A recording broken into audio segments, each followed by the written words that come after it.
Hello everyone. So today let's discuss post fertilization events. Okay? Now, as already discussed earlier, we have discussed about fertilization. That means the process of fusion of two gametes, isn't it? Now, after the fusion of gametes, what are the particular changes that take place within a plant are together considered under the post fertilization events. Okay? Now, whenever reproduction starts, okay, that means after fertilization the flowers they begin to fade, the sepals, petals, stamens, style, they all wither up and sheds. Okay, then there is sudden increase in respiration and ethylene production. Then in some the calyx may persist or even it may show growth. And the major events that take place after post fertilization are the embryo formation process, endosperm formation process, and the seed and fruit formation process. Okay, so first of all, now discuss about what is embryogenesis. Embryogenesis, as the term itself indicates, refers to the process of development of an embryo from a diploid zygote. Okay, now the fusion of the egg and the male gamete, okay, it takes place at the micropylar end of the embryo sac, and then the zygote starts developing over there, and due to the triple fusion some amount of endosperm is also being formed. The early development of monocot and dicot embryo are almost similar, but later it becomes a bit different.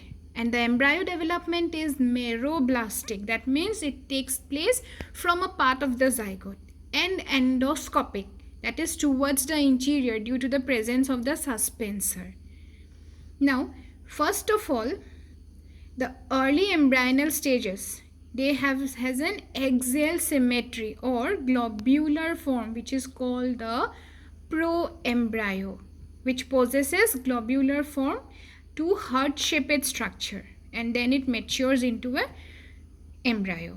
Okay, so now this is the diagrammatic representation of the dicot embryogeny, that is the development of a dicot embryo from a zygote. Now we know what is a dicot plant. That means a plant with two cotyledons, isn't it? So in those particular plants, first of all, the zygote, it divides into two unequal cells. Okay, the larger one is called the basal cell or the suspensor cell, and the smaller one is called the terminal cell on the embryonal cell. Okay, now the basal cell, it occurs towards the micropylar end.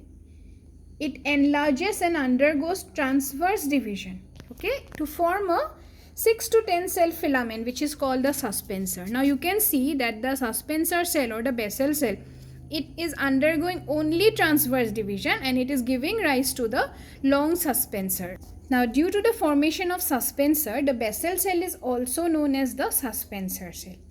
The first cell of the suspensor that lies towards the microbile is quite larger. This one you can see, this is the first cell, it is quite larger, and it helps in absorbing nutrition. Okay, this is called the hostorium.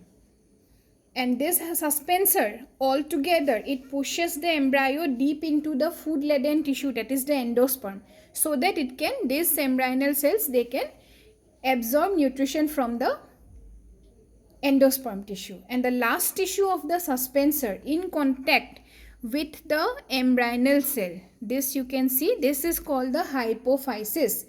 It gives rise to a part of the root cap and radicle. Okay, so ultimately in case of suspensor, whatever we have got is that the suspensor cell, which undergoes only transverse division to form a long filament of 6 to 10 cells. The first cell is larger, it is called the hostorium, okay, which helps in absorption, and the cell which is in contact with the embryonal cells is known as the hypophysis. Okay, so this is all about the suspensor cells. Now next come to the next cell, that is the terminal cell. It is smaller in size. Okay, and it lies towards the chalagel or the antipodal end. The terminal cell, it is called the embryonal cell.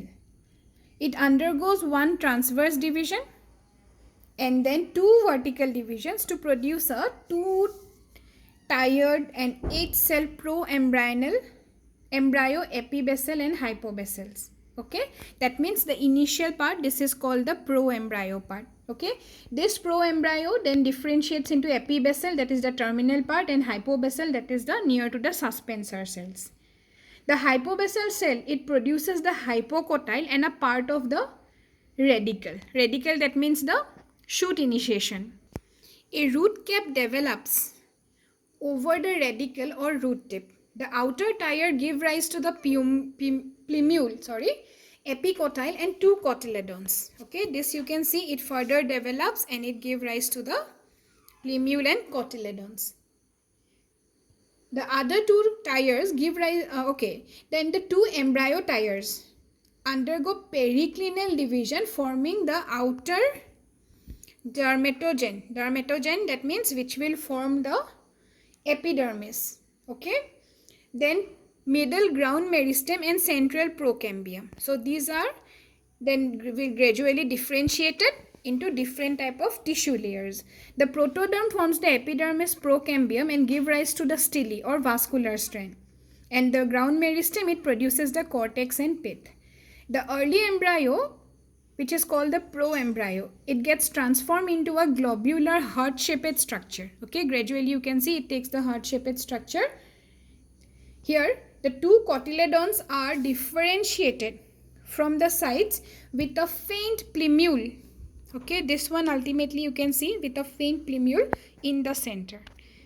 Okay, so this is the ultimate structure of a dicot embryo. It consists of an embryonal axis. Okay, this is the embryonal axis and the two cotyledons are there. The part of the embryonal axis above the level of cotyledon is called the epicotyle. Okay. The part below the cotyledon is known as the hypocotyle portion. Okay. Then the which terminates into the root tip called the radicle. This one. This is the hypocotyle. This is the epicotyle. The root tip, it covers by a root cap called the calyptra. This is the root cap portion. Okay. Now, in some plants, the elongating cotyledon curves due to the curving of the ovule itself. Now, with the growth of the embryo, actually, the ovule also enlarges and the integument becomes hard to form the protecting cover. That means this is the embryo developing within the seed, isn't it? Within the ovule. So, the ovule integument, it becomes hard so that it can develop a hard seed coat. Okay. Now, the embryo further undergoes rest and the ovule transforms into the seed. Okay. Now, here, some plants, what happened? The embryo remains in the globular or spherical form during the shedding time. Okay. But in some, it is not like that. Now, as you can see in the diagram, the suspensor which is gradually getting disintegrated. Okay. Then this is the portion, hypocotyle portion, which forms the root cap and the root tip. This is the cotyledon. This is the epicotyle portion which plumule forms. This is the procambial strand. Okay.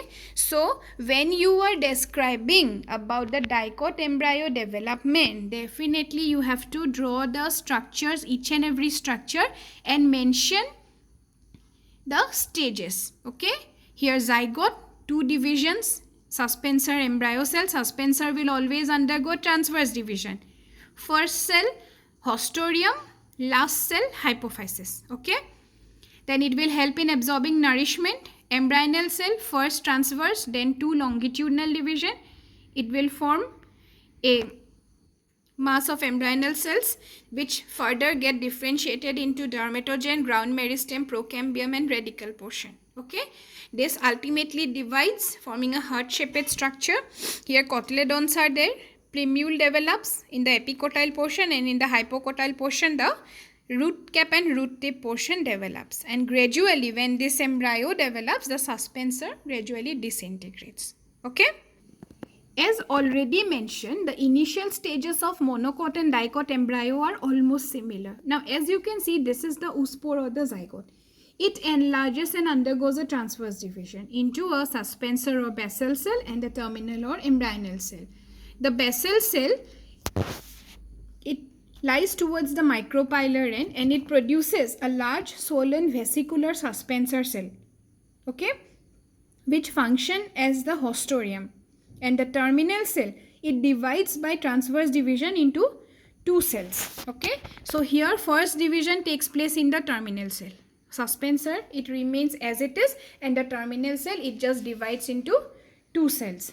The top cell, after a series of division, forms the plumule. That means this cell forms the plumule, and the other cell, it's the single cotyledon. The cotyledon is called the scutellum, which grows rapidly and pushes the terminal plumule to one side. Now you can see this further development takes place, and ultimately the monocot embryo develops in this particular state, okay. So cotyledon, this is the scutellum, you can see, okay, the single cotyledon. The plumule lies in a depression, okay. This is the shoot apex plumule, it lies in a depression. The middle cell, after many division, forms the hypocotyle and radicle, okay. That means this particular cell, okay, wait, this one, middle cell, it further divides and forms the radical hypocotyle portion. In some plants, like the cereals, both the plumule and radicle are covered by sheath, okay, from which develops from the scutellum. They are called the coleoptile and the coleorhiza.